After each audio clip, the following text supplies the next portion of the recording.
The night I found out, I was sitting at my kitchen table in my robe, drinking chamomile tea and half watching the news. It was 11:30 and I couldn't sleep. I hadn't been sleeping well for weeks. That particular kind of restlessness that comes when something feels off, but you can't name it yet. I picked up my phone and opened my banking app the way I sometimes do when the world feels uncertain, just to see a number that feels solid. What I saw made me set my tea down very slowly. $4,260, gone in 11 days. I sat there for a long moment. The news anchor was talking about something. Rain. There was going to be rain this weekend. I couldn't process what I was looking at, so I scrolled down through the transactions one by one. A restaurant I'd never heard of, a hotel stay in Savannah, a spa, another restaurant, a jewelry store on Peachtree Street, rideshare charges every single day, multiple times a day, and nearly all of it charged within the last week and a half. My son had my debit card number. I'd given it to him 8 months ago after his car broke down on I-85, and he needed to pay the tow truck. I told him to use it just that once, and then I forgot, I genuinely forgot, to change the PIN. That was my mistake. I'll say that plainly. That was on me. But what he did with it, that part was on him. My son's name is Theo. He's 34 years old, and for most of those years I believed I had raised a good man. Theo grew up watching me work 2 jobs to keep us in a decent apartment after his father left. He watched me pack lunches instead of buying them, clip coupons, drive a car with a cracked dashboard until the engine finally gave out. He knew what things cost, or I thought he did, when he got older and started making his own money. Not a lot, but steady. I felt something loosen in my chest that I hadn't even realized I'd been holding on to for years. Relief. Pride. The particular satsafcan of watching someone you love finally stand on their own feet. He called me every Sunday. He came to my house for dinner on holidays. He fixed the leaking faucet in my bathroom without being asked. He was, by any reasonable measure, a good son. A thoughtful son. That's the part that still doesn't make sense to me. You think you know a person. You think love means you've learned someone all the way down to the bottom, and then you find yourself scrolling through a bank statement at midnight, reading charge after charge, and realizing you were looking at a stranger. The woman came into the picture about 2 years ago. Her name is Portia, and the first time Theo brought her to Sunday dinner, she sat at my table and told me the food was wonderful and asked if I'd be willing to share my cornbread recipe. I liked her. I want to be honest about that. I liked her from the beginning, and that made all of this harder. Portia is the kind of person who fills a room without seeming to try. She laughs easily, talks with her hands, remembers small details you mentioned once and brings them back up weeks later. Theo seemed lighter around her, happier. I told my friend Marguerite that I thought she might be the one. Marguerite said, "Don't get too attached until there's a ring." I laughed it off. I was already attached. After about 6 months, things started shifting in ways I told myself were small. Theo stopped coming to Sunday dinner as often. When he did come, he seemed distracted, checking his phone more than usual, leaving earlier than he used to. I asked him once if everything was okay, and he said of course, just busy with work, just tired. I believed him. That's what you do when you love someone. You take their word for it because the alternative is too uncomfortable. Portia's family came to visit from out of state twice in the first year, and both times Theo asked to borrow money. The first time was $200 for a dinner out. I said yes and didn't think much of it. The second time was $400 for a weekend trip to the mountains. I gave it without asking questions because the asking felt small against how much I wanted him to be happy. He paid me back both times, which I held on to as evidence that everything was fine. Then the tow truck incident happened, and I gave him my card number over the phone and said, "Use it for the tow, and then just let me know what it cost." He thanked me, sent me a Venmo repayment for $112 the same evening, and that was that. I thought that was that. I called my bank at 7 the next morning. I know banks are open early, and I know how to use the automated system to dispute charges. I'd done it once before, years ago, when my wallet was stolen at a Kroger. I wasn't panicked. I was something colder than panic. I was methodical. The representative walked me through the charges one by one. The restaurant tabs were large, $200 and $300 each. The hotel in Savannah was 4 nights. The spa was a full-day package, 2 people, premium services. The jewelry charge was a necklace, according to the merchant description. There was a charge at a florist. There was a charge at what appeared to be a wine shop. And there were the ride shares, constant back and forth across the city, as though someone was living a life that required no car and no concern about cost. The representative flagged the account and told me I had strong grounds for dispute given the pattern and my stated lack of authorization. She said the investigation could take up to 10 business days, but that a provisional credit would likely be applied sooner. I thanked her and sat down on my couch and didn't move for a while. I did not call Theo. Not yet. I needed to understand what I was dealing with before I spoke to him. Because here is the thing no one tells you about being betrayed by someone you love. The first instinct is not anger. The first instinct is to find an explanation that lets you keep believing in them. I sat on that couch and I cycled through every possible story. An emergency, an accident. Someone else had used the card without his knowledge.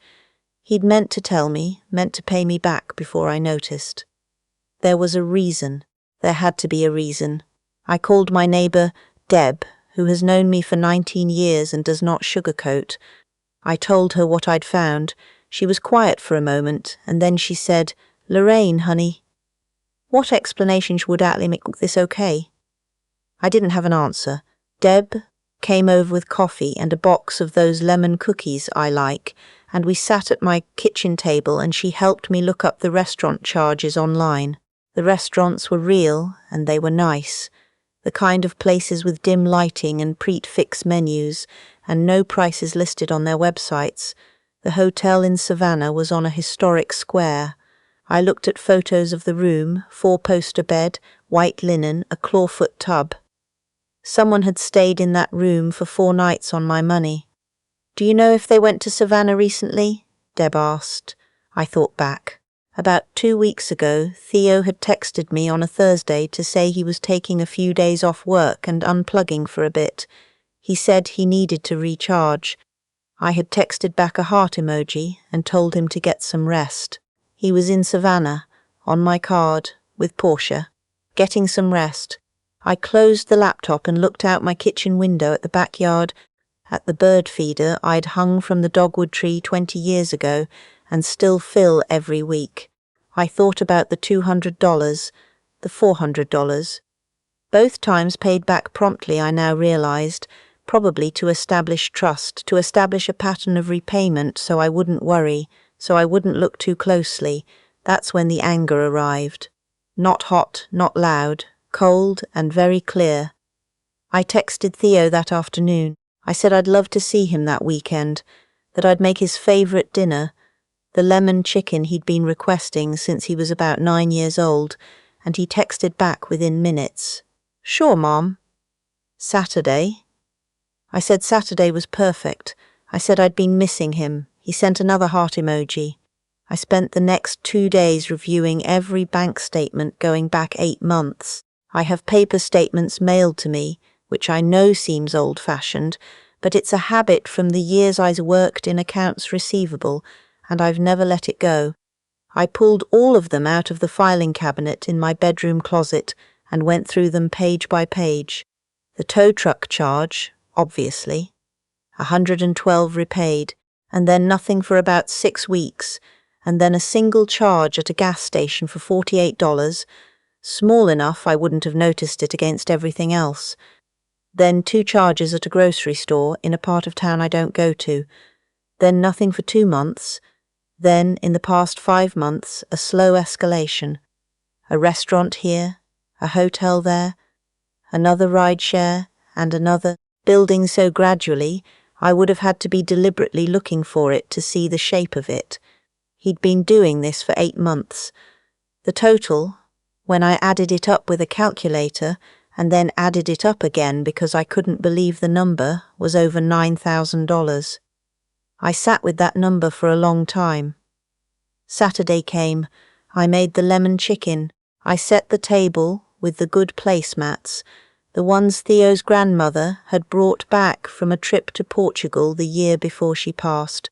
I made sweet tea and put out a dish of olives, because Theo had started eating olives in the last couple of years and always reached for them. I did all of it calmly, the way you do things when you've already made up your mind and what's left is just waiting. He arrived a little after 6. He looked healthy, a little tan actually, from Savannah presumably. He hugged me at the door and said the house smelled amazing and hung his jacket on the hook by the entrance the way he'd been doing since he was a teenager. He sat down at the table and reached for an olive. I poured us both some tea and sat down across from him. "How was your time off?" I asked. "Good," he said. "Really good. Just what I needed. Did you go anywhere, or did you stay close to home?" He didn't hesitate. I noticed that.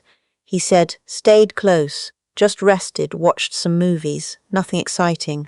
I looked at him. He held my gaze the way practiced liars do, steady and open. "Theo," I said, I went through my bank statements. The olive he was reaching for stayed on the dish. "All 8 months of them," I said. "I added everything up. I have the statements on the counter if you'd like to see them." He said nothing. The colour in his face changed in a way I'd never seen on him before. It wasn't guilt, exactly, or not only guilt, it was something more complicated, calculation, maybe, figuring out how much I knew, how much he could still walk back.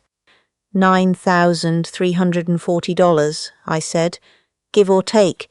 He said my name. Just Mom, very quietly, in a tone I recognized from when he was small and had broken something, and was trying to decide whether to confess or blame someone else.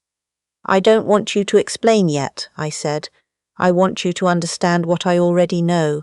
I know about the restaurants. I know about Savannah. I know about the spa and the jewellery and the 4 nights in that hotel on the square. I know about the gas station charge 6 weeks in, which I think was a test to see if I was paying attention. I know you've been using my account for the better part of a year." He put his elbows on the table and his face in his hands. I let him sit there.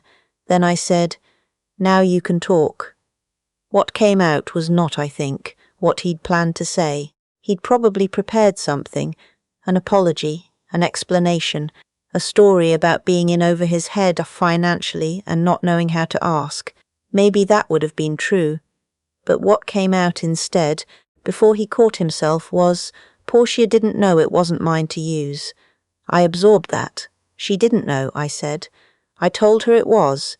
I had savings. I told her I had savings I'd been setting aside." She thought. He stopped. He looked up at me. Whatever he saw in my face made him stop. What I felt in that moment is difficult to name. It was grief, partly. The particular grief of watching someone you raised say something that tells you more about them than you wanted to know. He hadn't just used my money. He had used my money to perform a version of himself for a woman he was trying to impress, a version with savings and generosity, and the ability to take nice trips and give gifts and never worry. He had stolen from me to build a lie she could fall in love with. "Does she love you?" I asked. He looked startled. "What? The real you? Does she love the real you?" He didn't answer, which was its own kind of answer. I got up and served the chicken. I don't know why, exactly. It was ready, and it seemed a waste not to eat it. We sat across from each other, and I put food on both plates, and for a while neither of us spoke. The refrigerator hummed. A car passed on the street outside. "I need you to understand several things," I said finally. "First, I've already disputed all of the charges with my bank. I'm not paying for any of it. The investigation has already been filed. Second, I've changed my PIN and removed any access you have to my accounts, which I should have done months ago. Third, I am not going to pretend this didn't happen. He set down his fork.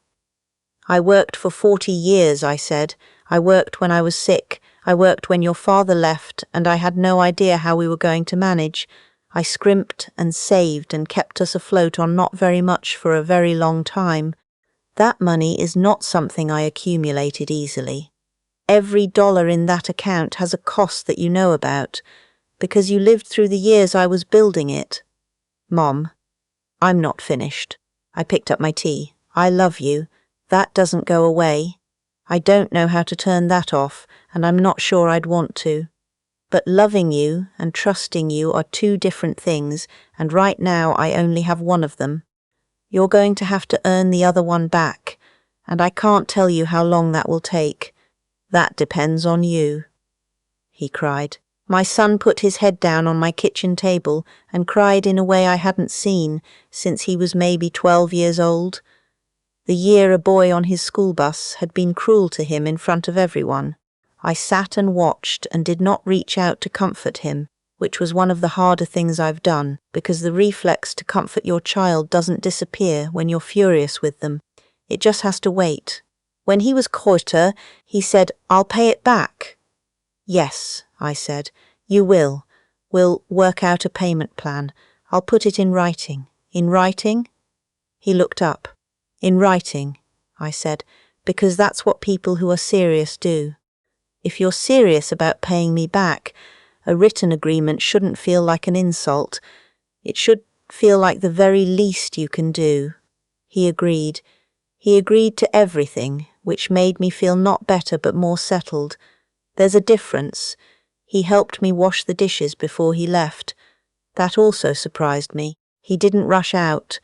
He rolled up his sleeves at the sink the way he used to when he was a teenager, and it was his turn to clean up, and we washed and dried the plates in near silence, and then he hugged me at the door for a long time. "I'm sorry," he said into my shoulder. "I'm really sorry." "I know," I said, because I believed him. I just didn't know yet if it was enough. He's been making payments since then. Every 2 weeks, a transfer into my account, the amount we agreed on, without me having to ask. It's been 4 months, and he hasn't missed one. I won't pretend that fixes things. It doesn't. Trust isn't rebuilt by a series of transfers. It's rebuilt by time and by the slow accumulation of small choices made correctly, over and over, until eventually you've created enough of them that the old record starts to feel less loud. Portia knows now too," Theo told her. "I didn't ask him to, and I don't know exactly what he said, but she sent me a handwritten note which surprised me. She wrote that she was sorry, that she hadn't known, that she understood if I needed to keep my distance. She also wrote that she loved my son and that she only hoped, she didn't ask, that someday we might be able to sit at a table together again. I folded the note and put it in the drawer in my bedside table. I haven't thrown it away. I think about that a lot, about what we choose to throw away and what we choose to keep. Some days I'm still angry. Some days I look at the bird feeder in the backyard and feel a sadness I can't quite pin down, the sadness of knowing that the version of your child you believed in wasn't entirely real, and that the real version is more complicated and more broken in ways you didn't see coming. But other days I think about the fact that he showed up at that sink and washed my dishes, that he didn't leave, that the payments come without reminders. Maybe that's not the ending I would have chosen, but it's the one I have, and I'm learning to work with it. I called Deb a few weeks after that Saturday dinner and told her how it had gone. She listened to everything, and then she said, "Did you eat the chicken?" I laughed. I told her yes. "Good," she said. "Life's too short to let a good meal go cold." She was right. She usually is.